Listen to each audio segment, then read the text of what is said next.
All right, welcome back to the deep dive. Today we're going deep, like really deep. Deeper than usual. Oh yeah, we're getting philosophical today. We're talking about like the nature of reality. How do things change? How do we even know anything? The big questions, the questions that have been bugging thinkers for, well, forever. Okay, I'm intrigued. So who's going to help us tackle these big brain questions? We've got a fantastic guide for this philosophical journey. Ibn Rushd. You might know him better by his Latinized name, Averroes. Averroes, of course. 12th century, right? Famous for his work on Aristotle. Exactly. He was like the ultimate Aristotle fanboy, not just reading him, but really digging in, you know, Right. analyzing, clarifying, building upon his ideas, and his work really left its mark, especially in natural philosophy. Ah, natural philosophy, the precursor to what we now call science. That's it. So we're going back to basics, stripping away all those modern assumptions and seeing how these brilliant minds tried to figure out the universe. Kind of like peeking into the original toolkit of philosophical inquiry. Sounds like a fun way to spend a deep dive. It totally is.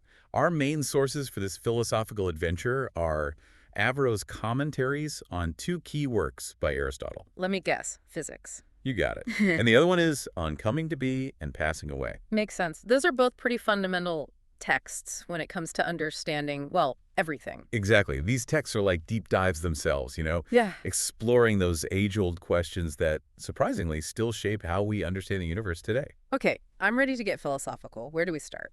Well, we're focusing on Averroes' take on these topics. Hmm. And to help us navigate this whole historical and intellectual landscape, we'll be using the Stanford Encyclopedia of Philosophy entry on, well, you guessed it, Ibn Rushd's Natural Philosophy. It's really comprehensive. Sounds like a good roadmap. So let's jump in. How does Averroes approach the study of the natural world? He starts with natural philosophy. Yeah. But what is natural philosophy? For Averroes, and this is straight from Aristotle's playbook, natural philosophy is basically the study of everything we perceive with our senses that, changes. It's about stuff that moves and stops and has that principle of motion and rest within itself. So everything around us that's like dynamic and in flux. Yeah. And this covers a lot of ground, right? Psychology, the study of the soul, astronomy, all about those celestial bodies.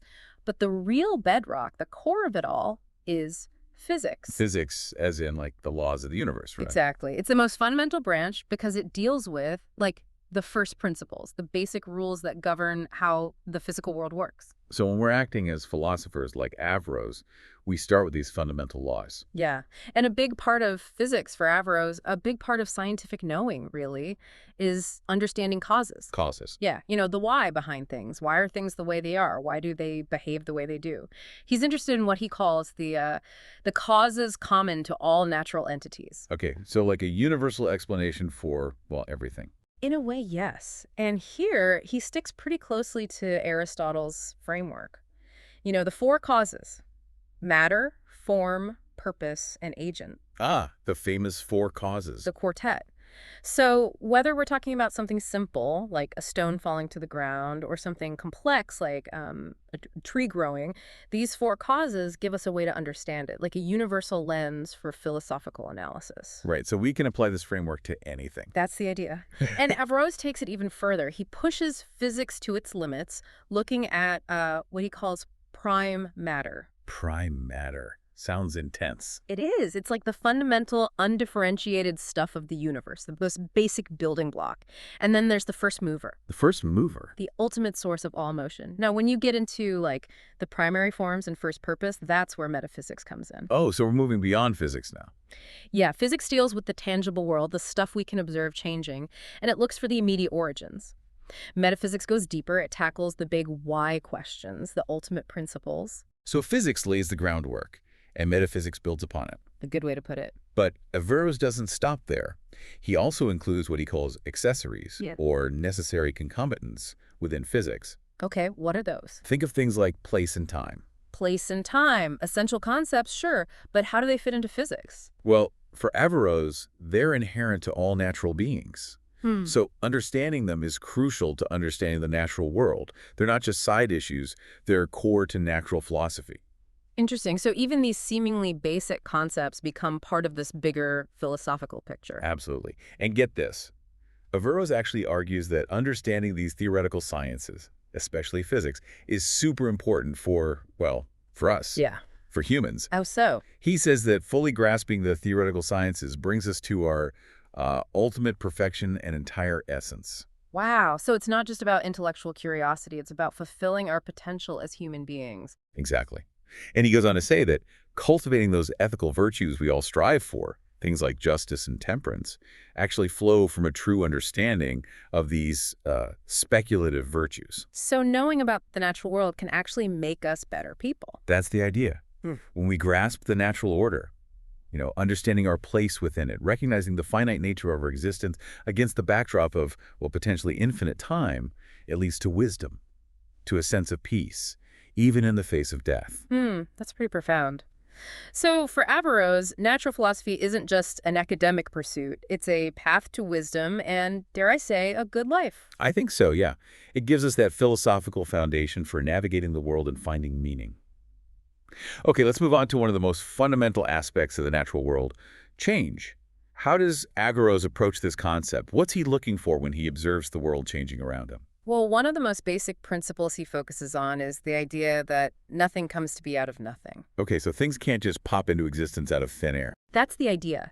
This principle is like ancient. It goes way back in philosophical thought, and Averroes is totally on board. So he's pushing back against the idea of like a spontaneous beginning, a moment where something just appears from absolutely nothing. Exactly. He saw that as problematic. He argued that for something to come into being, there has to be something there to begin with, a substrate, Yeah. something underlying the change. So like a raw material. Yeah, and the substrate, he calls it first matter or prime matter, is it's numerically one, meaning there's only one kind of this fundamental stuff. Yeah. And it doesn't have any inherent characteristics. No characteristics, so it's like totally blank. Kind of. It's pure potential. It can become anything. He even rejected Avicenna's idea of a corporeal form. Avicenna thought this form gave prime matter its corporeality, its, physical dimensions. But Averroes says no, corporeality is just an attribute, not a form in itself. Interesting. So prime matter is like this shapeless, undefined stuff that can take on any form. That's a good way to think about it. Now, along with matter and form, Averroes says there's another principle at play in coming to be. Privation. Privation. It's like the absence of the form that something will become. For example, bronze can be made into a statue because right now it's not a statue. That not being is essential. So privation is like the potential for something to be different than it currently is. Exactly. And Averroes sees matter as almost like composed of being and not being because of this. This not being is what makes change possible. It's why things in the material world can come into being and pass away. Heavenly bodies are different, though. Averroes thinks they don't have matter, so they don't change in the same way. Okay, so we need three things for change to happen. The potential matter, the blueprint form, and the initial absence of that blueprint. Privation. That's the three-part recipe for coming to be. Fascinating. Oh, and speaking of privation, the middle commentary emphasizes that privation isn't actually in the thing that's being generated. It's more like an accident of the subject. Yeah. The thing that's becoming something else. It's like a necessary precondition, but not a part of the final product. It's subtle but important distinction. Definitely. Now, something interesting I noticed, the short commentary mentions that prime matter contains all forms in potentiality and possibility. But unlike Avicenna and Avempeza, Averroes doesn't really go into the difference between Kua potentiality and Imkan possibility in his commentaries on the physics. That's true. Maybe he changed his mind later on. Or perhaps he just didn't think it was relevant to the specific discussion at hand. Yeah, it's hard to say for sure. Okay, we've talked about matter, form, and privation. Now let's get to this big concept, nature. How does Averroes define it? Well, he follows Aristotle pretty closely here. Nature is the principle and cause by reason of which that in which it is changes, and by reason of which that in which it is rests, primarily and by itself. It's a mouthful, I know. I think I get it. So nature is what makes things move and change, and also what keeps them stable. It's like built in, not something external. Right. It's not some separate force acting on things. It's an inherent principle within them. And this is where Averroes disagrees with Avicenna. Avicenna thought that the natural philosopher shouldn't even try to define nature. He thought that definition should come from metaphysics. Wait, so Avicenna thought that natural philosophers weren't qualified to talk about nature? That's weird. Yeah, Averroes thought so too. He suspected that Avicenna maybe misunderstood some of Aristotle's arguments, especially the ones about how everything that moves needs a mover, even the four elements which seem to move themselves. Averroes clarifies that even in those cases, the mover and the movable are still distinct, even if they're part of the same thing. Okay, so Averroes is saying that natural philosophy can handle this. Yeah. It can define and understand nature. Exactly. He's asserting the autonomy of natural philosophy. You don't need metaphysics to tell you what nature is. Good, I like that. So nature isn't just passive stuff, it's an active principle. It's like the engine driving change and stability in the universe. Well said. Now, is nature more of a material thing or a formal thing? Like, is it about the physical stuff or the organizing principles? That's a good question. Some earlier thinkers thought nature was just matter, like fire or water. Makes sense. Those seem pretty fundamental. Yeah. But Averroes and Alexander of Ephroditus before him argued that nature is both matter and form. Okay, a bit of both. But if you had to choose, they'd say it's more like form, because form is about actuality, just like nature is about the actualization of potential. Ah, that makes sense. So nature is what brings things into being in their fully realized form. Exactly. And Averroes goes further, talking about two kinds of form: perfect forms, which don't have any privation, and imperfect forms, which do.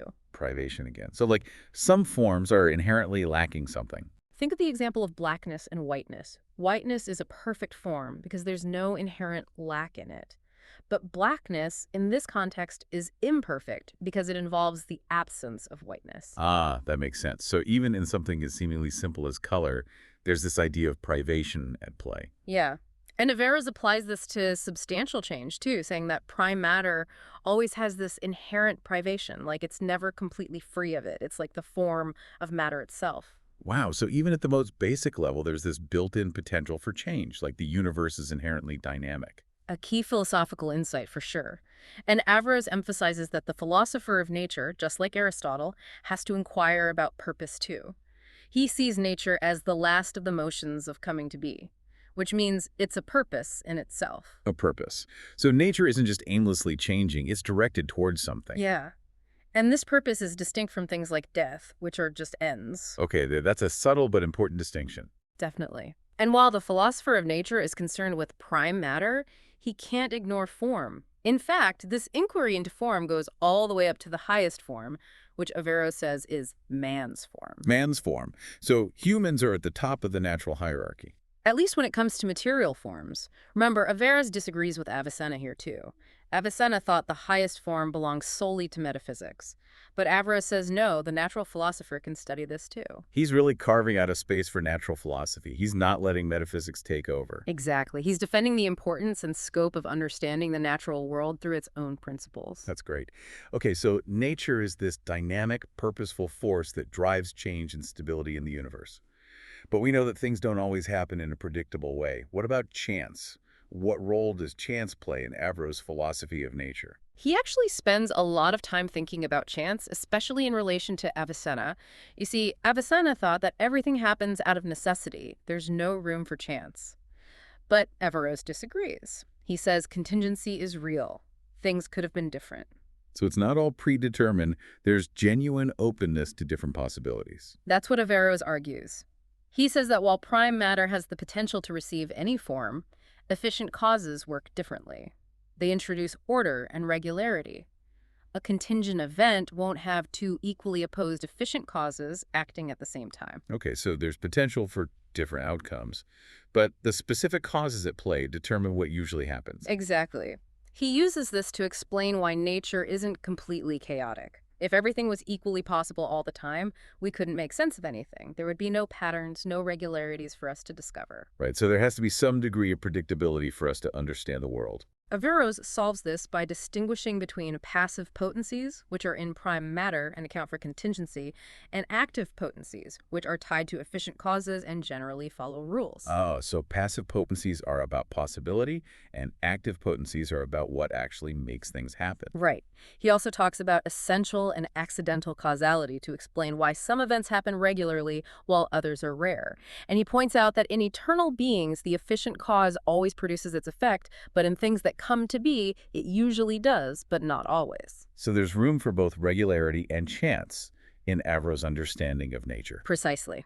Now, when it comes to purpose, Averroes is firmly with Aristotle. He believes that nature acts for a purpose, that purposiveness is the fundamental principle in both physics and metaphysics. So it's not just random change, there's a direction, a goal. Exactly. Averroes argues that if you deny this inherent teleology, the other causes matter, form, agent. They lose their meaning. They can't fully explain what we observe in nature. And it's interesting because the Arabic translation Averroes was using replace Zeus with God when talking about this natural purpose. Ah, so for Averroes, the purpose we see in nature actually points to God's design. That's his interpretation. He sees the order and regularity in nature as a reflection of God's intelligence. That makes sense. So for Averroes, there's a harmony between the natural world and the divine. Exactly. He also talks about necessity, distinguishing between absolute necessity and conditional necessity. Conditional necessity is always tied to a specific end, like a saw needing iron to cut wood. So it's a necessary condition for achieving a particular goal. Right. And Averroes argues that necessity in natural events, whether it's related to matter, like death, or to purpose, is always conditional. It comes from the form and essence of things, not from some external absolute decree. So it's about the inherent nature of things, not some arbitrary rule imposed from outside. Exactly. Only eternal beings, he says, act with absolute necessity. Okay, so there's this balance between predictability based on the nature of things and the flexibility for things to change and for chance events to occur. Absolutely. Now, let's dive into the heart of change itself, motion. How did Averroes, following Aristotle, understand this concept? This is where things get really philosophical, right? Yeah, Aristotle actually gives two definitions of motion in the physics. One is the perfection of that which is in potentiality under the aspect that it is in potentiality. The other is the perfection of that which is movable under the aspect that it is movable. Okay, that's a bit of a mouthful. So motion is about something reaching its full potential, its fully realized state. That's part of it, yeah. But Averroes, after really digging into Aristotle's arguments, concluded that motion doesn't have just one simple definition. He thinks the type of motion depends on what category of being is changing. So motion in substance belongs to the genus of substance, and so on. So we can't just have one universal definition of motion. It has to be specific to the thing that's moving. That was his initial thought, yeah. But he also recognized that the process of transitioning towards a state of perfection is different from the perfected state itself. Makes sense. The journey is different from the destination. Right. So he argued that motion, considered as this process of transition, must be a genus per se, its own category. And he thinks this is why Aristotle categorized motion under being affected. Okay, so motion is a kind of change, a process of being affected by something. That's one way to understand it. He later suggests, in the middle commentary, that motion actually belongs to the category of relation and that we describe it by analogy. It seems like even a concept as basic as motion has layers of complexity. Definitely. And when it comes to whether motion is in the mover or the movable, Averroes explains that the mover acts in actuality as form, while the movable is moved in potentiality. But he says that motion is the same perfection for both, just understood through different definitions depending on whether you're looking at the mover or the moved. That's pretty subtle. So it's the same phenomenon, but seen from different perspectives. Exactly. And for Averroes, local motion, change of place, is the most fundamental kind of motion. It precedes changes in quality, quantity, and substance. And within local motion, circular motion is the most perfect kind. Interesting. So circular motion is like the most ideal kind of movement. That's how he sees it, and it's key to his understanding of the cosmos, as we'll see later. Now, how about we tackle infinity? What did Averroes have to say about the boundless? Infinity. That's always a mind-bending topic. Tell me about it.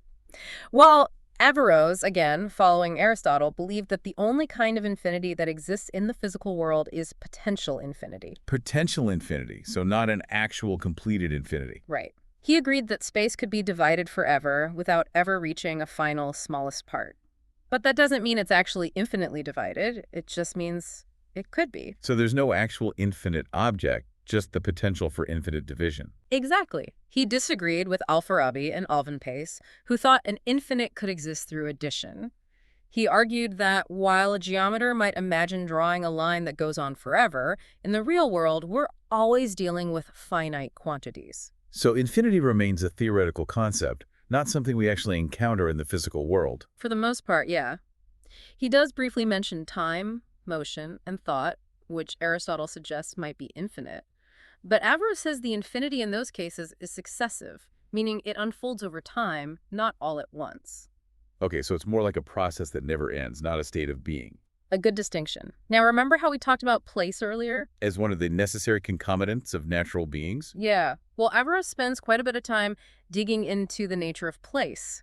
He starts by looking at Aristotle's arguments against place being either form or matter. Right, because if place was inherent in a thing, then place itself would need a place, which gets kind of paradoxical. Exactly. It's a philosophical brain teaser. So Averroes considers a bunch of different ideas about place. He points out that while matter and form move with a thing and are therefore in place accidentally, place itself can't always be in place accidentally. Wait, so place can be in place accidentally? Well, there's one possible exception, the place of the outermost celestial sphere, The outermost sphere, why is that special? because its place moves along with it. So its being in place is accidental, but it always happens. It's a unique case. Gotcha. So it's accidentally in place, but in a consistent way. Exactly. Now, Alexander of Aphrodisias had a different take. He linked place to quantity, arguing that place is equal to the thing it contains, and therefore form and matter are in place essentially, not accidentally. So a different philosophical perspective. Yeah. Averroes acknowledges that there's some doubt in Alexander's view, but he lays out 5 Aristotelian statements about place that he considers fundamental. Place contains and is distinct from what's in it. It's equal in size to what it contains. It has directions above and below, and it's the destination towards which things naturally move. Those do seem pretty basic to our understanding of place. They do, right. But there's actually a discrepancy in one of those statements between different translations. It's about whether place is devoid of the specific characteristics of the thing it contains. So the language gets tricky. Always. Anyway, Averroes ultimately sides with Aristotle, concluding that place is the innermost boundary of the surrounding body. He uses the stability of the outermost sphere and the earth as examples. Okay, that makes sense. But now we run into a big problem. What about the place of the universe itself? Yeah, that's the great question, as Averroes puts it, especially since the universe is constantly in motion, rotating. So where is it located? Yeah, if it's everything, what's surrounding it? Right. Averroes considers a few different views. There's Philoponus, who thought place was just extension and believed in void space. Void space, like Yeah. emptiness. Yeah. And then there's Themistius, who argued that celestial bodies are in place according to the arrangement of their parts. So their place is determined by their internal structure. In a way, yeah. Averroes interprets Aristotle as saying that the celestial sphere moves both as a whole and with its individual parts. He tries to reconcile this with what Aristotle said earlier in the Physics. He also refutes Avempace's view that the sphere can't be in place because nothing encloses it. Avempace thought its place was the convexity of the region towards its center. So lots of different ideas about how to make sense of this. Yeah, it's a tough philosophical nut to crack. Averroes' final position is that things moving in a straight line are essentially in place, but rotating bodies are only accidentally in place, and the universe itself is in place because of its parts. Its parts. He means the 5 elementary bodies. So the universe is in place because the things that make it up are in place. That's a clever solution. Okay, we've talked about place. Now let's talk about its opposite, the void. Did Averroes believe in empty space? Nope. He was firmly against the void, just like Aristotle. So a universe completely full of stuff. That's the picture he paints. They had a bunch of arguments against the void. One of the main ones was about motion. They argued that if there was a void, things would move way too fast. So there'd be nothing to slow them down. Exactly. In a medium like air or water, a body's speed depends on its weight, its lightness, and the resistance of the medium. But in a void, there's no resistance. So there'd be no way to determine how fast something would move. It could be instantaneous, right? Teleporting. Exactly, and that didn't make sense to them. Now, Philoponus disagreed, and Avempace thought that bodies could move in a void, but the medium would just slow them down. So different interpretations of how a void would affect motion. Right. But Averroes argued that motion in a void would happen in no time at all, which he considered impossible. He also rejected Avempace's idea that velocity is something that can be added or subtracted independent of the medium. He insisted that there's a fundamental link between the power of the mover, the resistance of the movable, and the medium.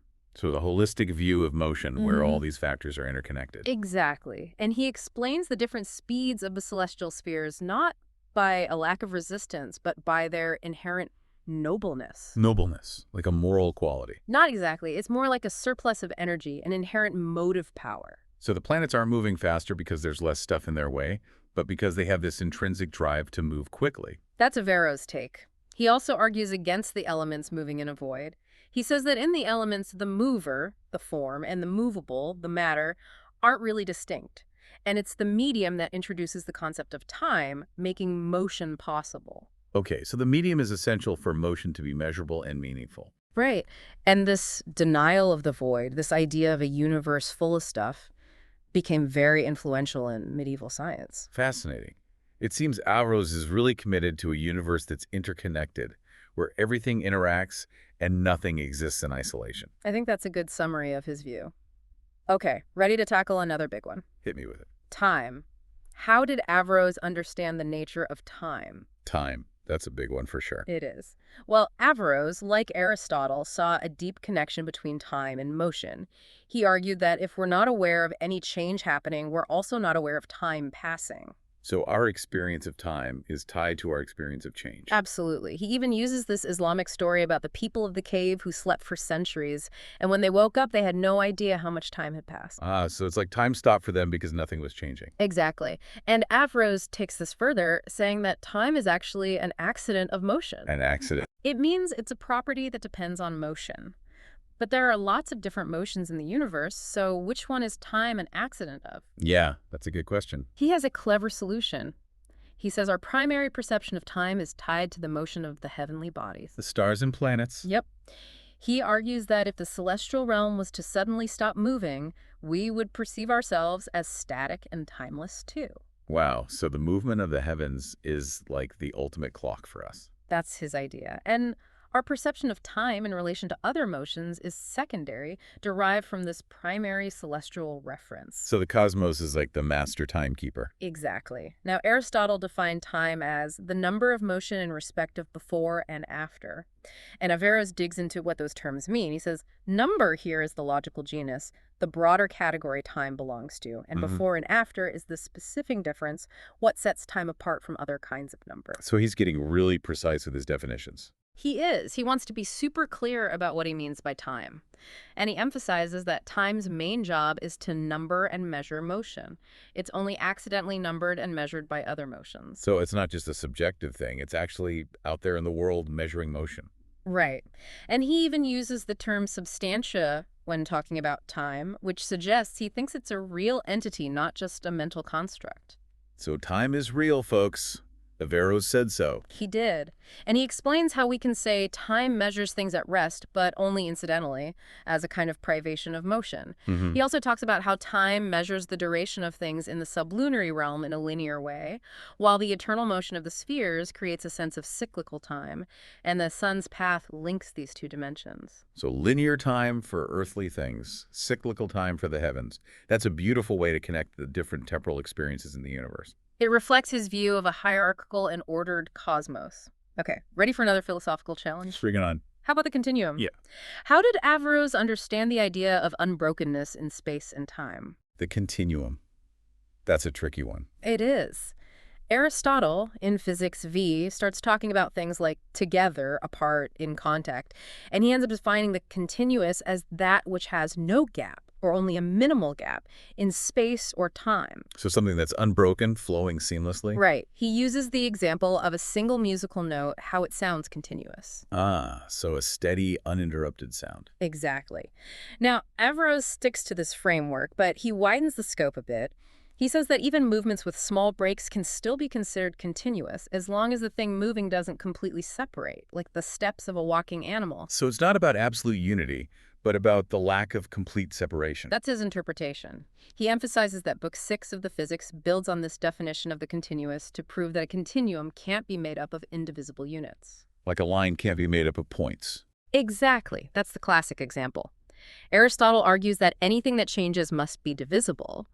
But commentators like Alexander had some doubts about this when it came to substantial change and changes that seem to happen instantaneously. Instantaneous changes, like something suddenly appearing or disappearing. Right. How can something be divisible if it changes in no time at all? That's the problem. So Averroes says that those instantaneous changes are only accidental. They're a consequence of another divisible change. Like when you light a candle, the room seems to illuminate instantly, but that's because of the flame spreading, which is a divisible process. Okay, so there's still an underlying continuous process, even if it looks instantaneous. Exactly. And he distinguishes these from essential changes, where the thing changing is partly in its original state and partly in the new state during the transition, like when something gradually changes color. So a gradual shift versus a sudden jump.